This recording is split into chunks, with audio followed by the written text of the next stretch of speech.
Katika habari za kushangaza, seneta wa chama cha Democratic nchini Marekani Alex Padilla aliondolewa kwa lazima kutoka kwenye chumba cha mkutano wa waandishi wa habari uliofanyika na waziri wa usalama wa ndani Kristi Noem huko Los Angeles baada ya kuhoji kuhusu suala la wahamiaji na ICE. Noem alikuwa akitoa takwimu za hivi karibuni za utekelezaji wa uhamiaji katika eneo hilo ambalo limesababisha takribani wiki moja ya maandamano katika jiji hilo kwa wanachama wa vyombo vya habari, ambapo tukio hili lilitokea Padilla alipomkatiza na kuanza kujitambulisha kisha kuuliza maswali.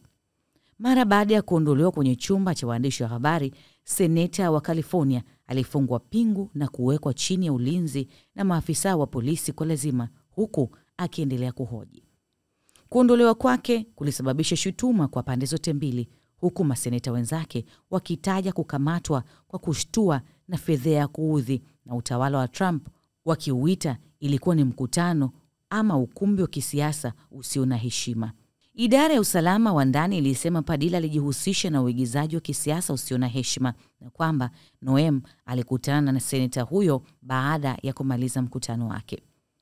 Padilla ni mtoto wa wahamiaji wa Mexico na ndiye mwanademokrasia mkuu zaidi katika kamati ndogo ya Seneti ya usalama wa mipaka na uhamiaji.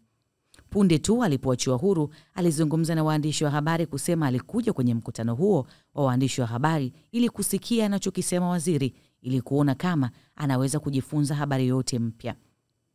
Ikiwa hivi ndivyo idara ya usalama wa taifa inavyomjibu seneta kwa swali, unaweza kufikiria tu wanachokifanya kwa wafanyakazi wa shamba, wapishi, wafanyakazi wa siku katika jamii ya Los Angeles na California kote nchini. Alinukuliwa akisema hivyo. Alimaliza kwa nukuu akisema Wamarekani kote nchini waendelee kupinga kwa amani utawala wa Trump na sera zake.